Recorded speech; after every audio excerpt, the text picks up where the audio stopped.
Méditation du 27 octobre.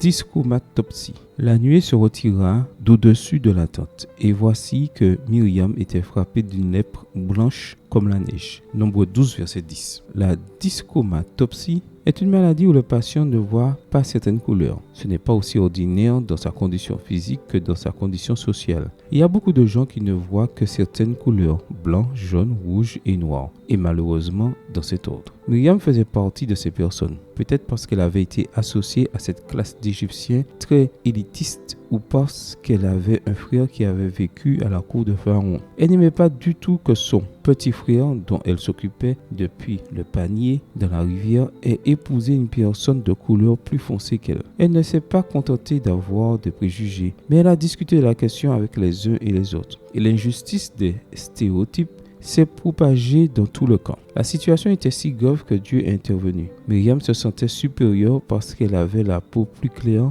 et le Seigneur voulait lui donner une leçon. Il l'a rendue très blanche, oui, de lèpre. Quelle leçon pour Myriam! Et elle a appris que Dieu ne se soucie pas des couleurs. Il aime toutes les nuances de spectre de couleurs. Angélique Das est une photographe brésilienne très spéciale. Elle est née dans une famille où, comme elle le raconte, son père était d'un chocolat noir. La mère de son père avait la peau porcelaine et les cheveux cotonneux. Son grand-père paternel de couleur yaourt à la vanille et à la fraise, tout comme son oncle et son cousin. Sa mère était couleur cannelle et la mère de sa mère un ton miel. Le père de sa mère avait la peau couleur café au lait et ses sœurs d'un teint cacahuète grillé et crêpe. Il n'y a jamais eu de problème de couleur dans sa famille et elle n'a ressenti le racisme que lorsqu'elle est allée à l'école. Là, avec une grande tristesse, elle a découvert que pour certaines personnes, il n'y a que 4 couleurs. Angélique a grandi et en plus d'avoir épousé un Espagnol au teint méditerranéen, elle est devenue photographe et a décidé de faire des portraits de toutes les nuances de personnes,